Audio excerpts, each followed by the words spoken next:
2.5-Meter alien queen thought the idea of breeding with a human was ridiculous until she got pregnant. When a human captain crashes on the crystalline planet of a race that considers itself biologically superior, he becomes the prisoner of Queen Zira, a towering 8-foot sovereign who finds the idea of intimacy with humans laughable. But forced confinement, the need to survive, and an unexpected mental connection shatter the millennia-old taboo between their species.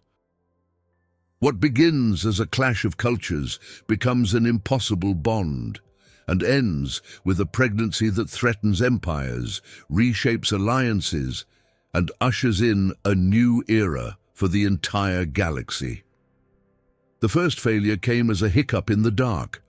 A sharp crack in the gravity stabilizers, followed by a metallic scraping, as if something invisible were tearing through the fuselage from within.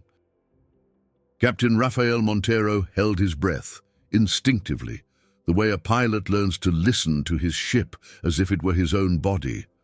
But then came the wave. It wasn't turbulence. It was resonance.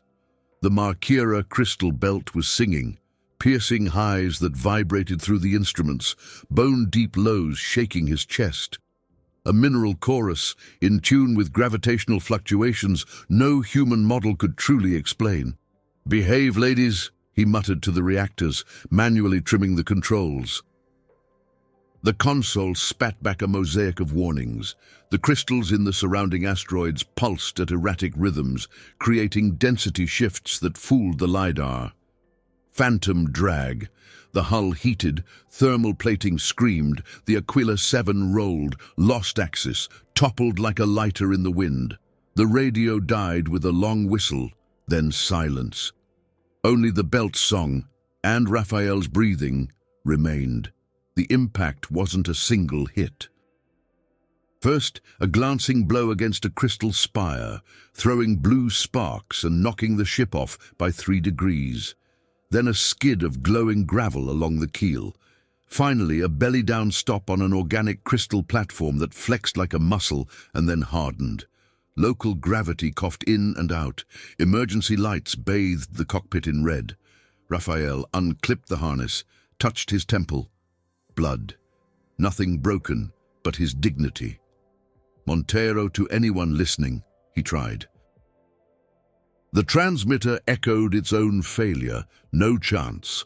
Protocol said, assess structure, seal integrity, power, supplies, environment. Instinct said, get out, before the platform decided to spit the ship into vacuum. He grabbed the semi-rigid suit, locked the joints, tested the visor seal, and levered the hatch manually now that all routines had gone to hell. The air that rushed in smelled of ozone and something like wet copper. The sky wasn't sky. It was a canopy of asteroids and crystal arcs, reflecting the distant light of a white dwarf. Bioluminescence washed the surfaces like tides, everything alive and geometric. Gravity here had a sense of humor. One step weighed more, the next less. A short hop became a somersault. He used the microgravity harness and magnetic soles to stabilize himself. 3 HUD readings worried him. Radiation spikes, oscillating temperature, and electromagnetic saturation hot enough to fry a radio egg. He needed shelter, shielding, and a high point to improvise a directional antenna. He moved across the platform. The crystal under his boots vibrated, not cracked, vibrated, sending back a pulse that felt like a heartbeat. Impossible, he thought, interrupted by a flash, a glint moving like a blade. Raphael rolled on instinct, raised his sidearm, only to realize he wasn't alone. The figure commanded silence by existing. Tall, a full 8 feet, predatory posture with no need to prove it. Indigo dark skin laced with glowing veins under the surface. Oblong eyes, liquid amber. Armor plates of organic crystal grew from her own body. In her hands, a spear staff whose edges emitted bass notes when slicing air. She spoke, and her voice arrived not just through his ears, but resonated against his sternum like a clarion inside his chest. "You have crossed Markira without permission." Her language sounded like wet glass, but the suit's semantic base translator managed it. "Surrender, human." Raphael raised his hand slowly. "Standard, appear predictable, not fragile." "No resistance," he said, "but I have questions. I'm an explorer. My ship crashed. I need shelter and—" He pointed at the singing sky. "Need an explanation for this choir that's dismantling me from the inside." Her spear hummed lower. "Zyra." The name fell with the weight of a title. "Sovereign Queen of the Velith. You, Rafael Montero, are in violation of territory and—" Her eyes traced his armor, joints, weapon. "Of common sense, humans don't survive here." "Disagree. For now, I'm alive. And still joking." A faint shimmer lit the edge of her eye, irritation or curiosity. Before any diplomatic flourish could take root, the ground rumbled. A pulse shot through the platform, made the Aquila 7 groan like a whale. Crystal arcs twisted. A nearby tower began to collapse, spilling luminous shards like solid rain. Zira's spear sang. She planted it and flung out her free arm. Crystal surged up around them, forming a porous dome that deflected the blade rain. Raphael held his breath. The dome pulsed in sync with his heartbeat. When the storm ended, Zira dissolved the structure with a gesture, the shards reorganizing on the ground like a school of fish. "Markira rejects you and yet spares you," Zira said, discomfort showing. "Strange." "Could be my charm," he said, because humor, in the absence of everything else, is a tool, and because he'd noticed a micro-tremor in her forearm. Cold. Even here, even with power. The queen kept her spear raised but tilted her head slightly, more scientist than predator. "You will come with me, prisoner. The Temple of Markira will decide your fate if you survive the journey. Better than freezing out here?" He pointed at his ship.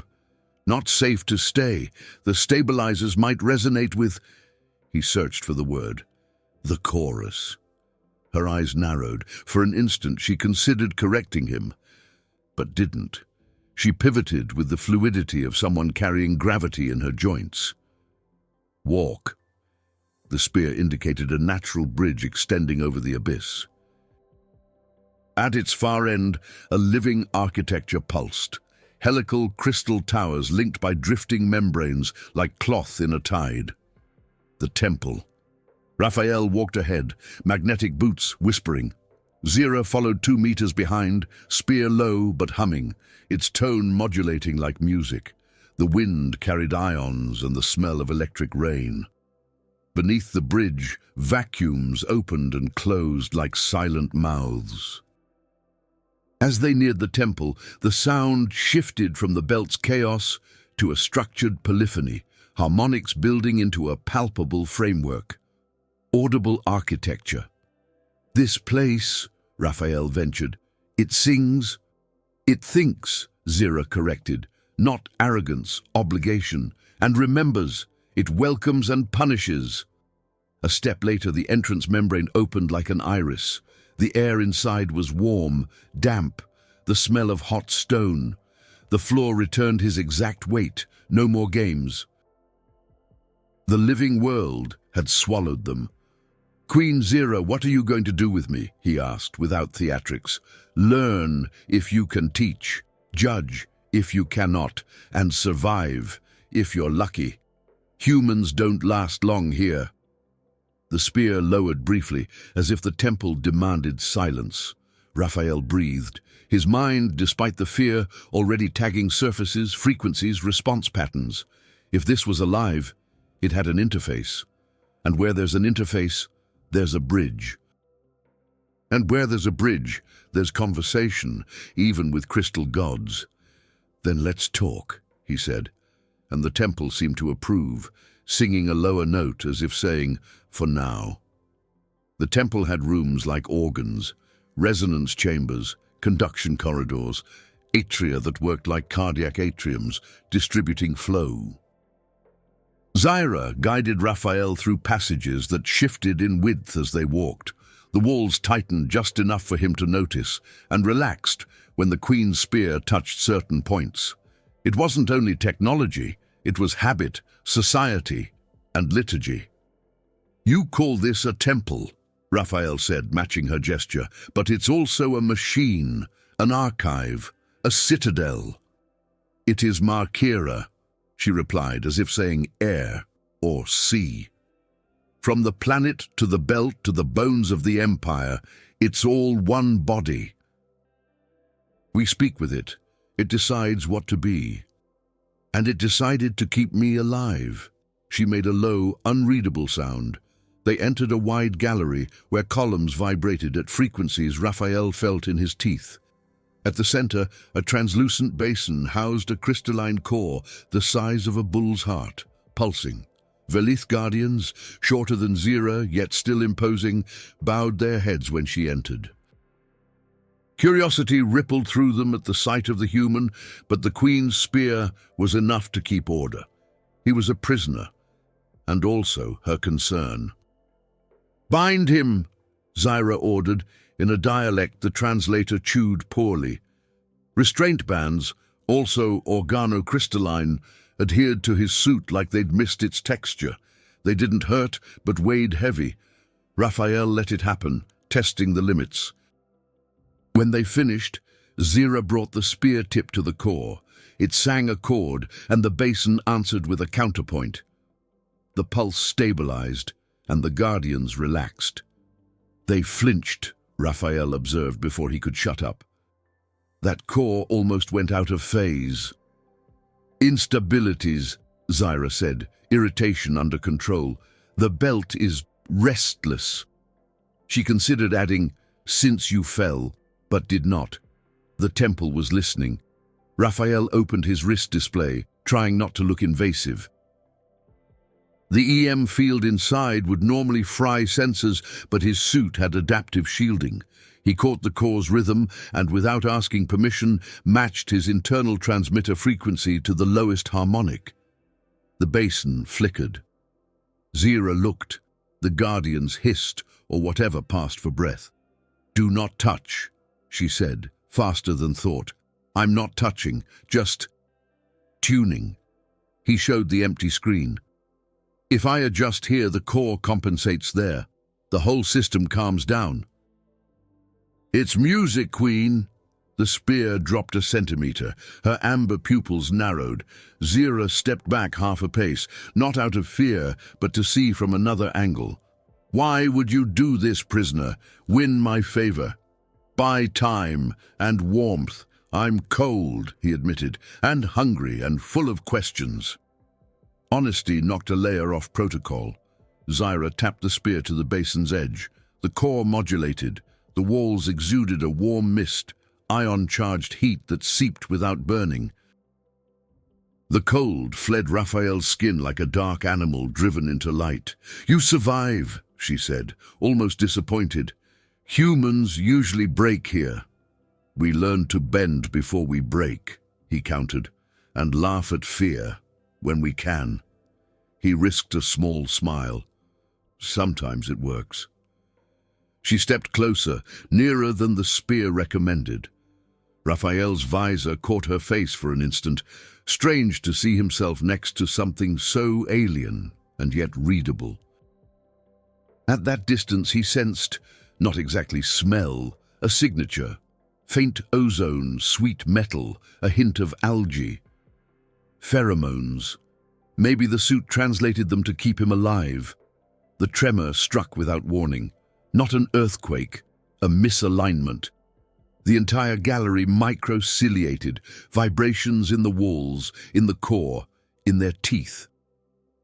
The guardians hunched, armor plates adjusting in waves. Zyra's spear emitted counter-harmonics Raphael recognized as a defensive measure. Even so, the ceiling shed dust. "Low delay," one guardian said in compressed syntax. "Confine." Reinforce the membranes, now! Zira pointed to 2 columns. The temple gave her what she asked, but the instability didn't retreat. Raphael saw the harmonic table in his mind. 2 frequencies fighting for territory. Pilot instinct. Without permission, he stripped off his left glove, pressed his fingers to the living floor, and entered the temple's rhythm as one enters another's music. Dropped a tone, opened space, offered a bridge. The floor accepted. The gallery exhaled. The columns returned to their original beat. Silence, the kind that exists only after a near catastrophe. Then murmurs, not thanks, but the implicit accusation. He had interfered. Zira didn't brandish the spear. Instead, she leaned in and touched his hand still on the crystal. The contact was minimal, but what passed through wasn't. A flash. The image of a cavity of light, memories that smelled of salt, a name spoken not by mouth but by spinal column, Zira, vibrating from inside him as if his body were an instrument. He pulled back, gasping. So did she. The guardians raised their heads. The temple lowered its tone, curious. "What was that?" he whispered. "Door," she said, also breathless. "You opened one." "You did too." He rubbed his neck, unsure if he'd just broken a millennia-old taboo. "Sorry." Zira held the spear with a firmness that wasn't threat, but self-control. Telepathic links were normal between Velith. With humans, an old fable meant to scare younglings, yet the entire room remembered, and Markyra loved keeping memories. The queen turned her spear and planted it lightly in the floor. Orders bubbled from the walls. The human would be moved to a warm containment chamber, low ceiling, diffuse light, basic sustenance, chemical translation approximate. On the way, the world collapsed. Not a spectacular collapse, but a chain of crystal core failures nearby. The corridor clenched like intestines in spasm, a ceiling plate cracking and sealing the passage behind them. Hot dust glittered like electric snow.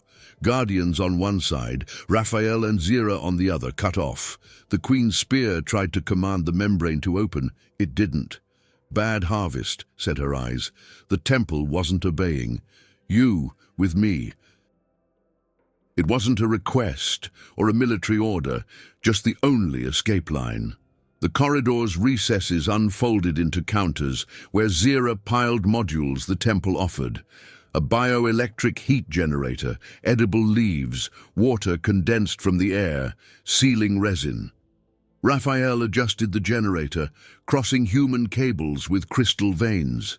The sound it made was a pure chord. Warmth. "You improvise," she said. Not praise, just a statement so rare it weighed on her tongue. "That's how we don't die." The silence that followed wasn't empty. It was closeness. The walls breathed slowly. The heat sinking into their bones erased the leftover tremor. Zira trembled less. The light of the veins under her skin pulsed at a tempo that, without Raphael asking, his suit mapped, baseline Velith frequency, slow, deep. His body responded with respiratory adaptation. The HUD confirmed it. She noticed. "Your body learns fast," she said, one brow of light raised. "My body hates dying," he shot back, and they both smiled, she inwardly, he outwardly. When sleep finally nipped at Raphael's heels, he resisted. One doesn't sleep beside a queen who could pierce you between blinks. But exhaustion negotiated. The generator whispered a warm counterpoint. Zira's spear rested on the floor like a standard. He closed his eyes, hearing the temple far away, like the sea. And he felt, before he understood, Zira's rhythm sinking lightly with his, like 2 fires learning to dance together without stealing each other's oxygen. In the middle of near sleep, a crack in the chest, not his, a spark. Raphael opened his eyes. So did Zira. No touch but a bridge. One word crossed without being spoken. Improbable. Another followed, stubborn, inevitable. It came first as déjà vu, images that weren't his memories, yet slotted into his mind as if they'd always been there. A Markira cliff seen through tall eyes, wind currents tearing ceremonial mantles, an oath spoken with a forehead pressed to a core that sang 2 octaves down. Raphael knew it wasn't his, and still it hurt as if it were. Zira inhaled, too short to be fear, too long to be anger. Door, she had said. Two-way. If, Raphael chose his words like choosing rungs on a rope ladder, if this is an intrusion, tell me and I'll stop. If it were intrusion, Markira would have swallowed you, she returned without brandishing the spear. It is contact, unprecedented, risky. She closed her eyes for a second, the light veins under her skin dancing like a school of fish. Continue. Little. Little is an elastic measure when 2 minds touch for the first time. Raphael didn't kick the door. He laid a hand on it. He gave Zira what he had. Ocean seen at night, rain-soaked city, reliable gravity, above all, laughter, the human sound that dresses fear in a coat of irony. Zira startled, pleasantly. Her mind answered with landscapes that weren't landscapes, harmonic freezes, temperature as color, hierarchy as architecture, and loneliness, the high kind, the kind of one who makes decisions no one else can carry. The corridor vibrated on a perfect fourth. The temple approved. Raphael felt his body relax, even under restraint, or because of it. The generator modulated on its own to chase the harmonic they were creating. Zira set her fingertips to the floor, as before, and the field between them became almost visible, barbs of light dissolving in the air. The HUD went haywire. He shut it off so the moment wouldn't be reduced to numbers. There was no kiss. There was alignment. A sweet pressure behind the eyes, a warmth at the base of the skull that didn't burn, like tucking yourself into someone's nape without touching. Attraction isn't good enough a word. Reverent curiosity comes closer. At some point in the alignment, Markira, not the temple, Markira as a whole, touched the pair and granted passage. It felt like one underground current finding another, and together sketching a new river. The click came in 2 languages. In Raphael, a physical certainty. Something synced in the beats, rose like a spark up the spine, spread through the ribcage. In Zira, a fecund emptiness, a cave lit from within, a march of light advancing through bioenergetic networks only the Velith knew by name. She drew back a handspan, opened her eyes, looked at her own hands like someone who had just heard with her skin. Raphael sought in the HUD some metric, any, hormone saturation, electroencephalic field, and stopped. It didn't fit there. Something changed, he said, an atheist before a miracle. It did, she confirmed, and then bit the confirmation before insulting it with normalcy. The color running under her skin brightened. The temple dropped its tone again, an incense hum no one could see. Markira permitted us a path. Permitted, he echoed, tasting the word. And, you're trembling. I do not tremble, she reflexed, and in saying so, trembled. A strange cold swept from shoulders to abdomen. Raphael adjusted the generator, brought it closer, offered heat with the care of extending fire to a large animal. Zira didn't pull away. A few shared minutes later, her markers, which he now knew how to read without a display, stabilized. Then it began. Tiny at first, an extra pulse in her field, off the beat, that soon found its place between 2 long heartbeats, and settled. Zira's body accepted it like an old house. Raphael's body felt it without understanding, and understood before thinking. Another rhythm. Not his, not hers. Theirs. Zira. Her name came out different, dressed in new comprehension. "There's something I know," she whispered, and she did not whisper. Queens don't whisper. "It cannot be." Her hand touched her own abdomen, a gesture older than any species. "And it is." Her voice didn't break. It assembled itself.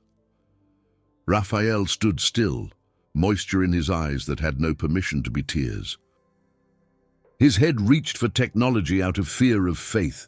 He stepped back half a pace, brought the suit's bioscan online, hunted for chemical cruelties to deny what their bodies already knew. The visor spat back absurd readings: emergent bioenergetic field, hybrid signature, accelerated growth pattern, basal telepathic interlace. Internal protocol screamed impossible 3 times, and on the 4th typed possible because it was there now, laughing at the manual's lines. "Pregnant," he said, and the prosaic word turned into lightning. "You're pregnant." Zyra closed her eyes, and the room closed its eyes with her. The lights dimmed. When she opened them, she didn't apologize to any cosmic power. She accepted it. Her face changed little, but it changed. The loneliness Raphael had seen in her mind yielded a centimeter, became vigilance. Queens don't come apart, they reconfigure.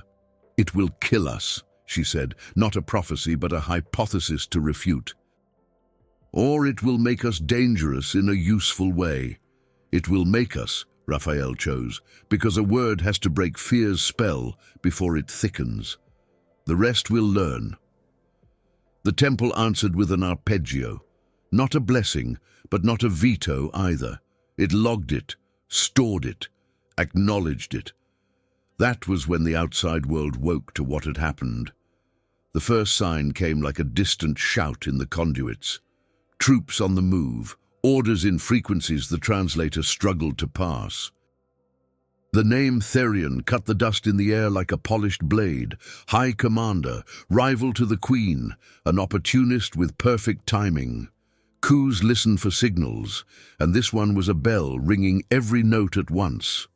"Does your people know?" Raphael asked, and Zira already knew they did. The temple's sensors were the Empire's eyes. Nothing of the Queen's was private in practice, and yet there was this secret. The bridge between 2 minds, without precedent. The Empire would hear and misread.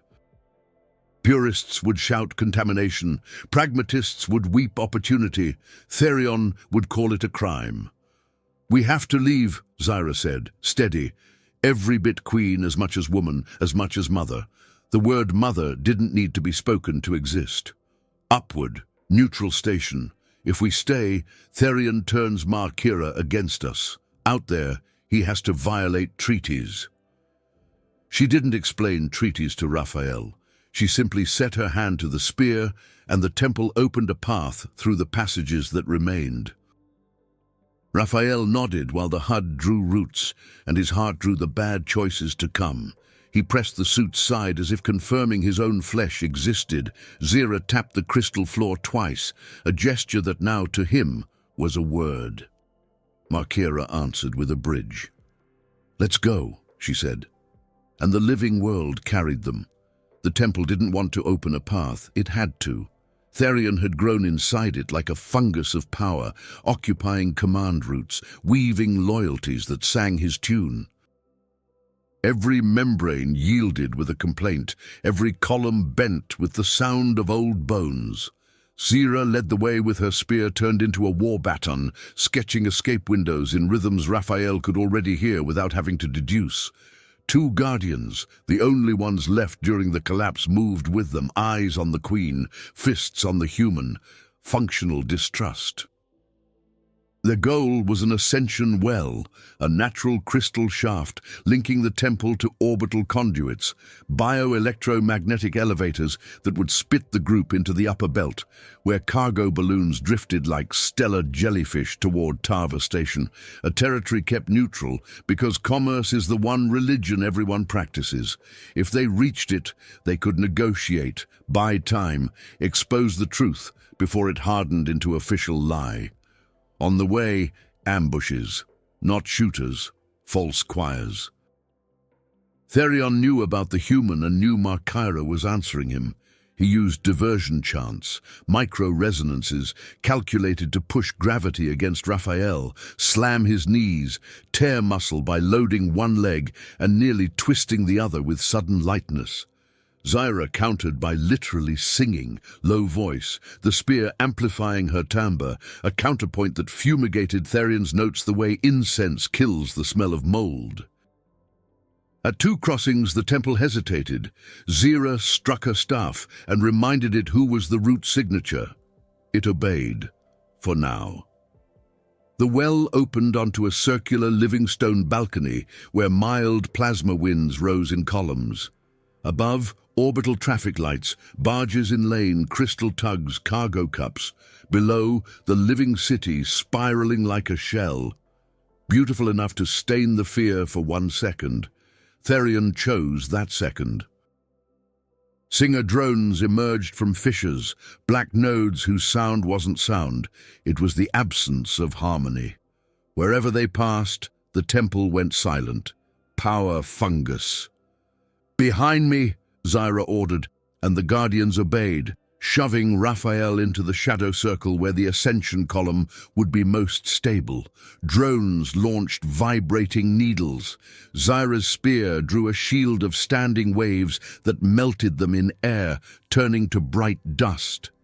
One drone slipped through, dove low, almost reaching the human. Raphael reacted not with his weapon, useless here, but with song. Not song, whistle. He whistled an interval, his mind judged on the spot, cascading thirds, and the temple liked it. The well answered with a vortex that dragged the drone away from flesh. Zyra glanced for a microsecond, surprised and proud. Her face didn't allow it. "You learn," she said between spear strikes. "I listen," he shot back, stunned at his own body. The ascension came like an elevator rising in song. Gravity stroked instead of pressed. Slowly, the temple became belt, the ceiling sky, the floor void. Crystal buoys floated like guardian Medusas. A neutral tug, legacy of a guild loyal more to vaults than to thrones, opened its belly to receive them. Tarva was a horizon, free by definition. Therion didn't like that. A wing of internal order fighters cut across, ignoring sacred protocols. Laws are for the unfamished, and he hungered for a throne. The tug shuddered. Its pilot hesitated between Tarva's payment and a high commander's wrath. Zyra decided for him. She touched the tug's core with her spear. The queen's signature opened a ritual channel no guild dared deny. Doors sealed. They departed. Behind them, the temple sang a prudent farewell. Ahead, Tarva promised a free zone, diplomats, huge screens where truth could be shouted beautifully. The tug's womb was cold, the benches hard.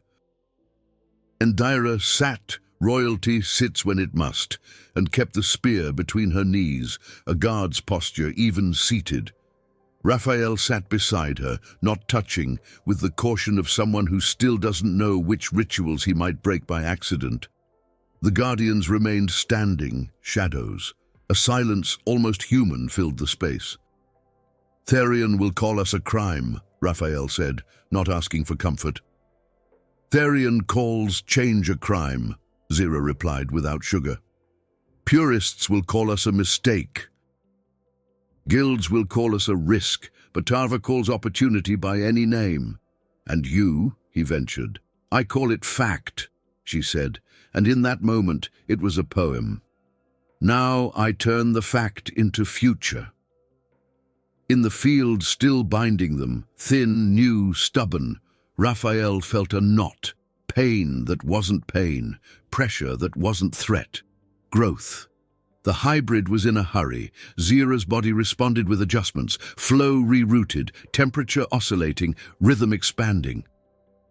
Raphael almost reached out, didn't, and the bridge did it for him. Zyra felt it anyway. She didn't pull away. The tug sliced through the belt's edge. Tarva lit up like a port.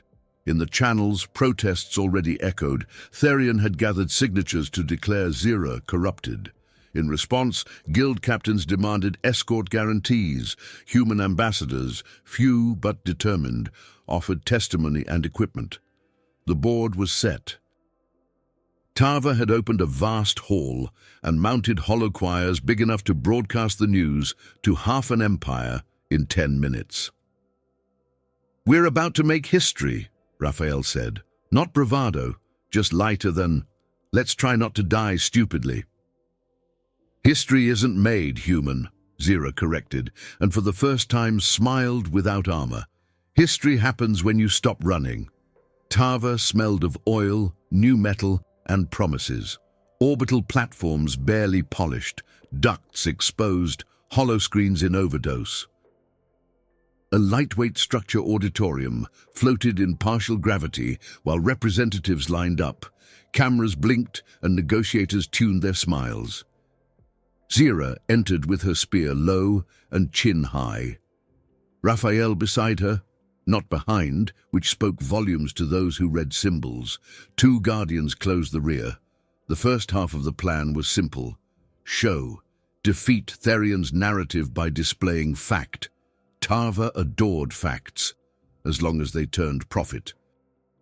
The second half depended on a variable with a will of its own, the hybrid. Growing at the speed of a lightning bolt deciding to become a tree, it demanded from Zira's body a symphony of adjustments. Raphael heard it, inside, like surf, pushing and pulling sand. When Zira spoke, the auditorium fell silent. "I am Zyra, Velith Queen. I am not corrupted. I am pregnant." Screens lied in shock. Microphones bit the air. Protocols tried to silence. Tarva does not let money be silenced. "The hybrid I carry is not a weapon," she continued, "nor an abomination. It is fact and a bridge." Hollow choirs showed readings, emergent bioenergetic field, interface signatures, temple responses recorded. No poetry, no shame. Therion did not enter through the door. He entered through the orbital window. Internal Order warships launched from the dark side and descended in predatory formation. Tarva flashed the contracts on screen, shouting illegality. Therion answered with dumb missiles and old rhetoric. Genetic purity, order, tradition. Traditions die easily when missiles are close. Tarva's automatic batteries woke. Problematic guilds saw benefit in keeping the port intact, and in a rare moment of shared morality, opened fire to defend their own profit, and as a bonus, the Queen. Raphael pulled up the human tactical console. The guilds had agreed to integrate out of convenience. Read Therion's attack pattern and sketched an asymmetric response. Heat decoys, deflection with orbital debris, windows for low-energy counterstrikes. Zira sensed the plan from within and sang the missing piece. Harmonics to bind access routes Therion thought were open. Clangor, flight, light. The auditorium became a bunker in 2 minutes. Zira gasped, not from fear, and Raphael knew before she said now. Contractions, the human word for Velith tides. Tarva split the auditorium into 2 functions, war and birth. The absurdity worked. "Go," Zira said, command voice for lovers and subjects alike.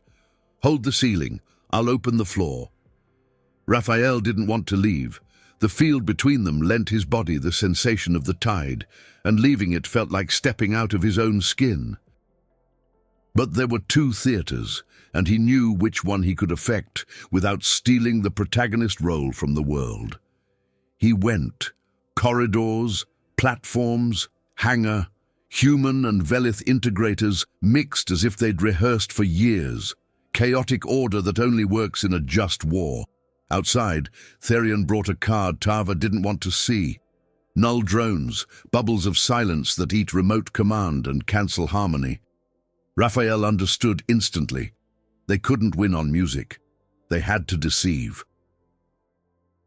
He drew vectors simulating breaches in false sectors, baited Therion to bite and open a flank in the real sector. Guilds bit too. Money smells the winning side. Tarva leapt like a cat onto the dog's back. Functional. At the center of it all, Zira opened herself to the hybrid. No pain in the human sense, pressure, light, expansion. The distant temple sang in memory. All of Markira was there, in a point, concentrating stories.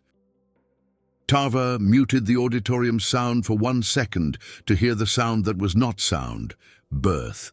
The field between Raphael and Zira burst into fine rays that didn't burn. Human systems upgraded versions. Velith panels gained 3 new modes. Gravity blinked and returned gentler. Therion, at the exact second of the first cry, which wasn't a cry, it was a chord, lost the pitch of the null drones. Tarva surged through the gap with debris traps and precise pulses. Screens showed Zira sweaty, beautiful, untouchable, holding light in human shape. The world believed because it saw. Lies work until the baby arrives. Therion retreated too late. Zira raised her eyes and her voice. 2 blades. "It's over," she said. No flourish.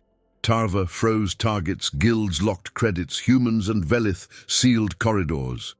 Raphael returned before the dust settled. The bridge pulled him as the tide pulls a ship. He entered, knelt, not ritual, but the new gravity of the event. Zira placed in his arms what no world was ready to hold, and yet it held. "Our future," she said, and it was not a metaphor. 3 cycles later, a measure Tarva and Markira negotiated by translating days into tides, the station's auditorium had become a diplomatic chamber.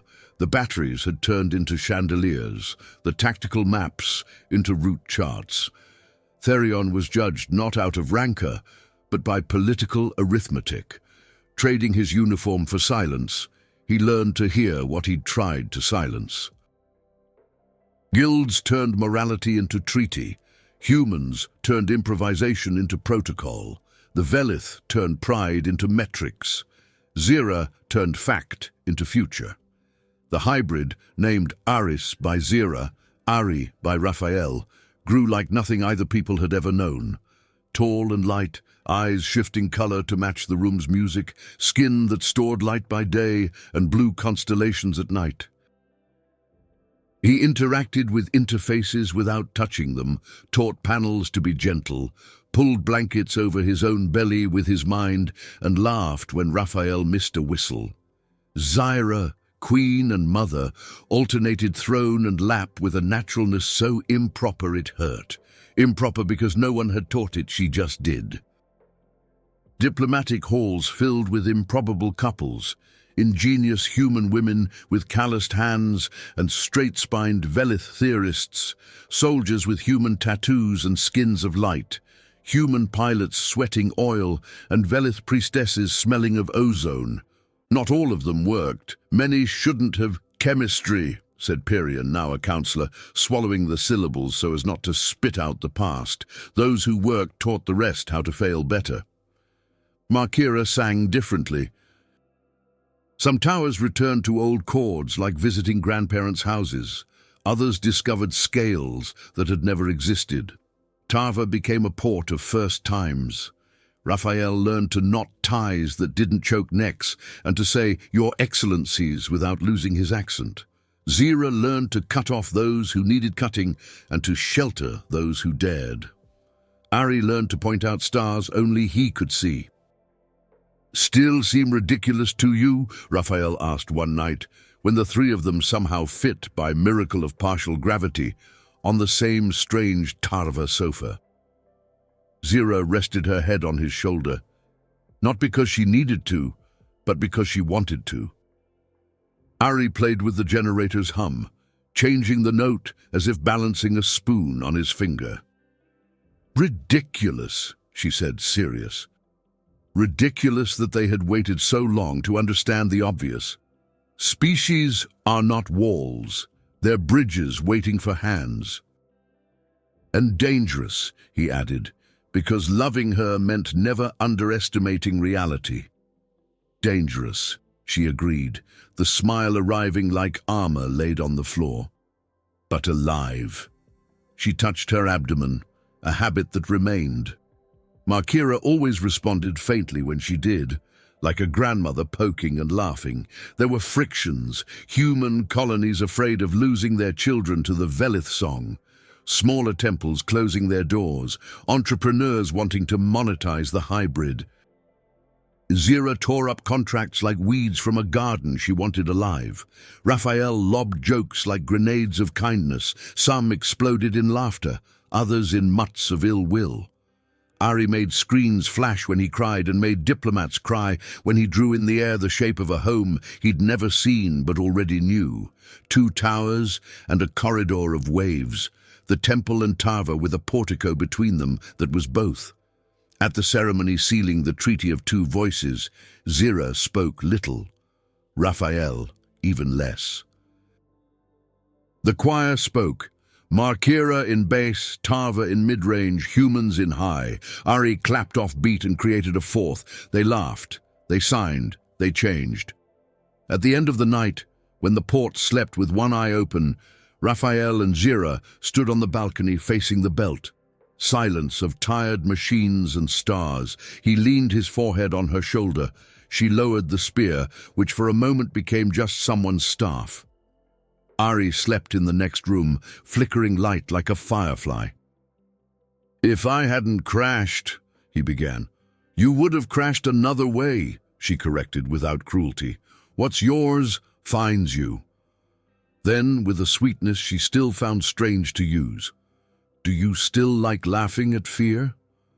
"I do," he said, "but now I laugh with company." Markira sang very low as if approving. Tava answered with breathing lights. The universe, that old animal, turned its head a fraction to listen better. And between one measure and the next, it became clear. The impossible they laughed at yesterday had grown today and would go to school tomorrow. And that is the part that most frightens and most saves.